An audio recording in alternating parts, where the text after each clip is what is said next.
नमस्कार, आप देख रहे हैं इंडिया रिपोर्टर। आपके साथ मैं हूं चित्रा त्रिपाठी। जन्नत में विनाश लीला में कितनी राहत पहुंच पाई है? गजराज स्वर्ग का संकट कैसे टालेगा? दिल्ली में बीजेपी सरकार का फॉर्मूला क्या है? आपके स्टिंग ऑपरेशन में कितना दम है? और बीजेपी के योगी के नए बयान बम से कहां कहां हंगामा मचा है? दिन भर की 10 बड़ी खबरें लेकर हाजिर हैं इंडिया रिपोर्टर में, लेकिन शुरुआत आज की सबसे बड़ी खबर से। जम्मू कश्मीर में आई बाढ़ विनाश लीला में अब तक 160 लोगों की मौत हो चुकी है। 7 साल में आई इस तरह की भीषण बाढ़ में हजारों घर तबाह हो चुके हैं। 2500 के करीब गांव तबाह हो चुके हैं।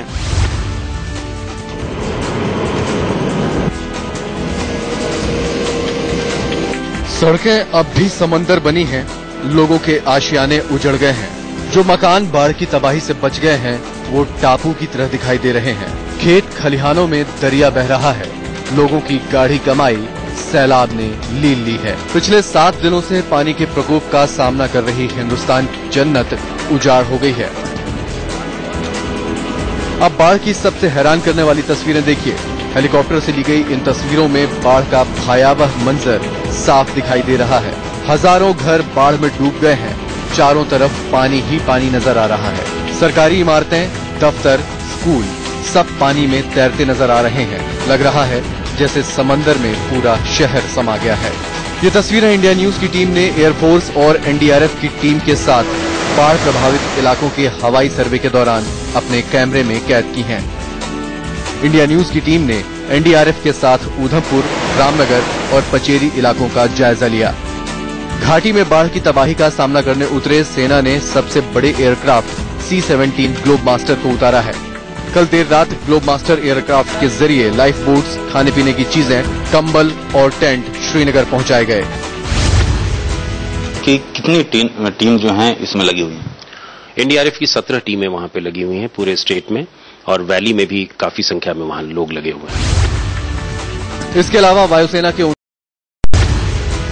कि कितनी टीम जो हैं इसमें लगी हुई हैं? एनडीआरएफ की 17 टीमें वहां पे लगी हुई हैं पूरे स्टेट में, और वैली में भी काफी संख्या में वहां लोग लगे हुए हैं। इसके अलावा वायुसेना के 29 विमान और हेलीकॉप्टरों को राहत में लगाया गया है, जबकि 2000 से ज्यादा जवान लोगों को निकालने में जुटे हैं। हम लोगों को रेस्क्यू कर रहे थे कल दोपहर तक।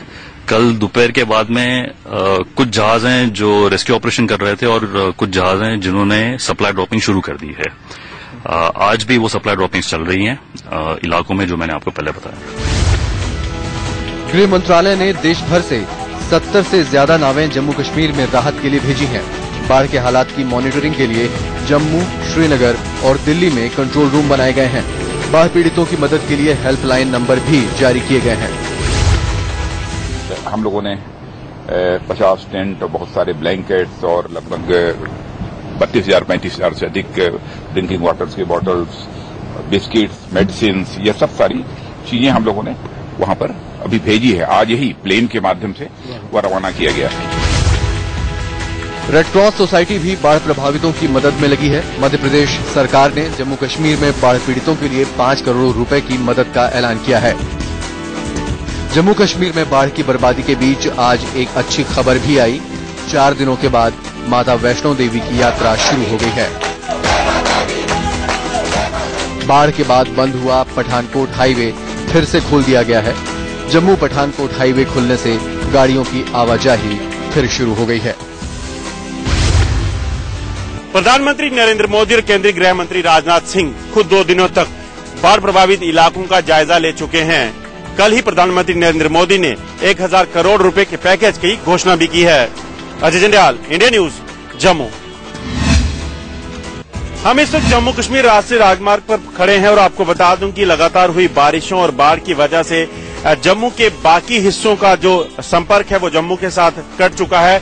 जम्मू कश्मीर राष्ट्रीय राजमार्ग पिछले 5 दिन से लगातार बंद चल रहा है। ये तस्वीरें विनाश से 2-2 हाथ की हैं। यहाँ जिंदगी की आस छोड़ चुके लोगों को बचाने की मुहिम चल रही है। सेना के जवान लोगों को बचाने में लगे हैं। साथ ही उन इलाकों को फिर से बसाने का काम भी शुरू कर दिया गया है जो बर्बाद हो गए हैं। जम्मू नेशनल हाईवे को खोलने के लिए प्रशासन ने दिन रात एक कर दिया है। जिस तरीके से लगातार प्रशासन हालांकि कोशिश कर रहा है कि जल्द से जल्द इस स्थिति को जो है सुधारा जा सके, मगर ऐसा मुमकिन नहीं लग रहा है कि इतनी आसानी से हो पाएगा। कुछ लोग यहाँ हैं, इनसे बात करते हैं। आप कब से रुके हैं, कहाँ जाना था आपको? हम यहाँ पे 8 दिन हो गए सर, हमें श्रीनगर कुपवारा जाना था, लिहाजा करके मैं ये देखने चाहता हूँ कि यहाँ इतनी परेशानी हो रही है हमें। इधर एनडीआरएफ के जवान भी फंसे लोगों को निकालने में लगे हैं, लेकिन सड़क और पुल बहने की वजह से उन्हें लोगों तक पहुंचने में खासी परेशानी हो रही है।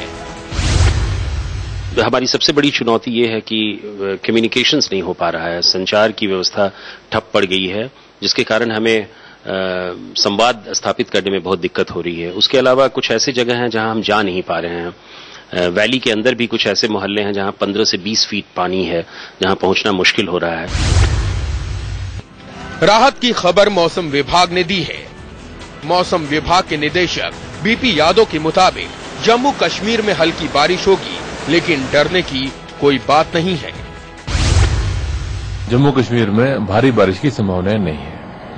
हालांकि एक लो प्रेशर है जो इसमें मध्य प्रदेश और महाराष्ट्र के आसपास के इलाकों में है, लेकिन उसका हरियाणा या जम्मू कश्मीर तरफ आने की संभावना नहीं है।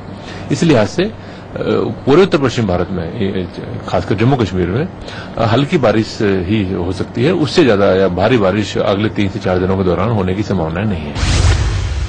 हाईवे के बंद होने के कारण जो है सैकड़ों वाहन, सैकड़ों लोग जो है वो फंसे हुए हैं, और ये कहा जाए कि जम्मू कश्मीर के काफी हिस्सों का, ज्यादातर हिस्सों का देश के बाकी हिस्से से जो है वो संपर्क टूट चुका है। नीरज कुमार के साथ Ajay Jandial, India news, national highway.